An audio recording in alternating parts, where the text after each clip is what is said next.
Olá, gente! Estamos aqui hoje mais uma vez para refletirmos juntos a nossa liturgia do dia, tá certo? E hoje, nesse domingo, as leituras falam pra gente que nós devemos acolher a palavra de Deus, né? A qual nos exorta a crescer no amor e caminhar vigilante diante dos acontecimentos, a fim de recepcionar dignamente o Senhor que nos visita.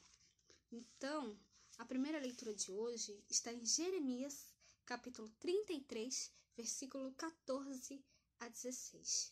Jeremias, capítulo 33, versículo 14 a 16.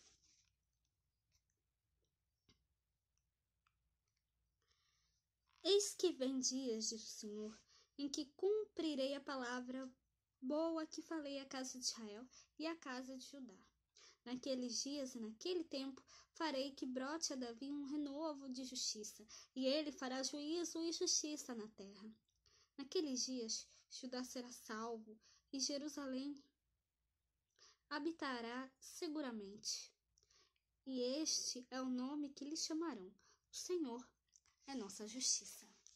Então, essa primeira leitura, fala pra gente, que Jerusalém ela se encontra em ruínas após o exílio na Babilônia, Então, o profeta Jeremias, ele intervém, ele vem para animar o povo, a manter a esperança de um amanhã melhor, a esperança de um dia melhor, Então, o profeta Jeremias, ele anuncia a restauração da dinastia de Davi, Alguém que virá governar com justiça, E o objetivo do profeta é também o nosso, Então, que a gente também, possa sempre, estarmos firmes, fortes e confiantes sempre em Deus, tá certo? Que a gente sempre tenha uma esperança, a esperança, dentro do nosso coração.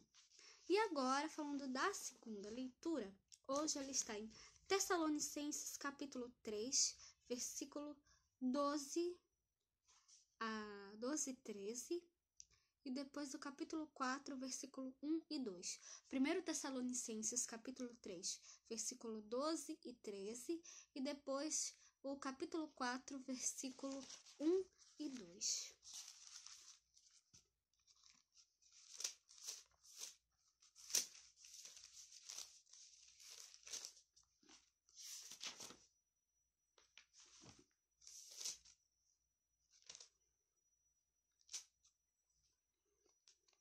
E o Senhor vos aumente e faça abundar em caridade uns para com os outros e para com todos, como também abundamos para convosco, para confortar os vossos corações, para que sejais irrepreensíveis em santidade diante de nosso Deus e Pai, na vinda de nosso Senhor Jesus Cristo, com todos os seus santos.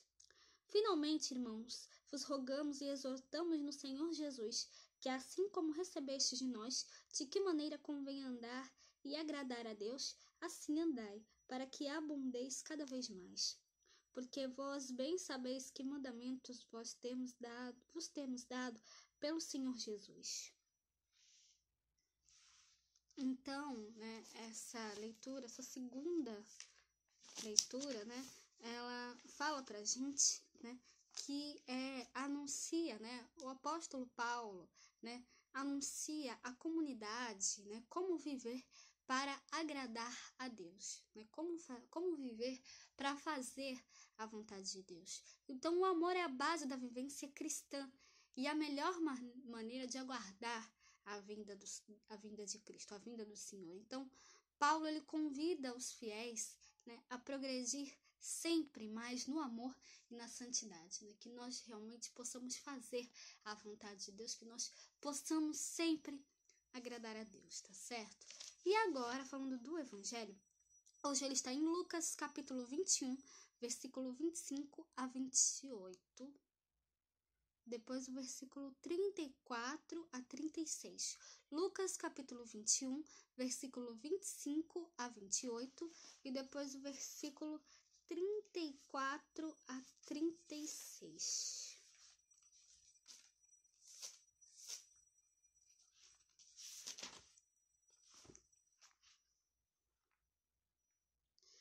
Naquele tempo, disse Jesus aos seus discípulos: E haverá sinais no sol e na lua e nas estrelas, e na terra angústia das nações, em perplexidade pelo bramido do mar e das ondas.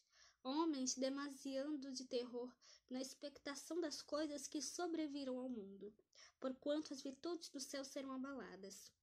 Então verão vir o Filho do Homem numa nuvem, com poder e grande glória. Ora, quando estas coisas começarem a acontecer, olhai para cima e levantai as vossas cabeças, porque a vossa redenção está próxima. E olhai por vós, não aconteça que os vossos corações se carreguem de glutonaria, de embriaguez e dos cuidados da vida, e venha sobre vós de improviso aquele dia.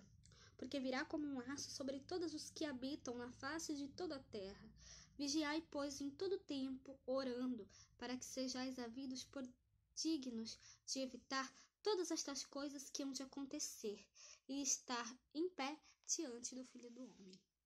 Então, nessa leitura do Evangelho, fala pra gente o seguinte, né, que diante da catástrofe, né, da destruição de Jerusalém, né, a comunidade de Lucas, né, ou seja, Jesus ele convida os discípulos a serem vigilantes, né, para não se deixar enganar pelos acontecimentos do dia a dia, né? Então, sem entregar-se ao caos, né, o cristão ele confia em Deus, ele confia no Senhor que conduz a história, né? E os cristãos, né, sabem resistir aos temores e projetos enganadores, né? Então não nos deixemos enganar pelos falsos profetas, né? Próprio Jesus nos alerta a isso, né? Então, assim como Jesus fala isso para os discípulos, ele também fala isso para nós, né? Que nós sejamos vigilantes, que nós sejamos orantes, né? Que nós sejamos sempre perseverantes na nossa fé, tá certo? Então, esse é o pedido que Jesus nos faz no Evangelho de hoje, tá certo? Então, era isso que eu tinha que falar para vocês hoje, né? Muito obrigada a todos por curtirem, por comentarem. Aqueles que só assistem mesmo, eu também agradeço. Espero que vocês tenham gostado dessa reflexão de hoje. Espero encontrá-los todos aqui amanhã, segunda-feira, se Deus quiser, para continuarmos refletindo cada vez mais as leituras da Sagrada Escritura. Então, muito obrigada a todos e até a próxima, se Deus quiser.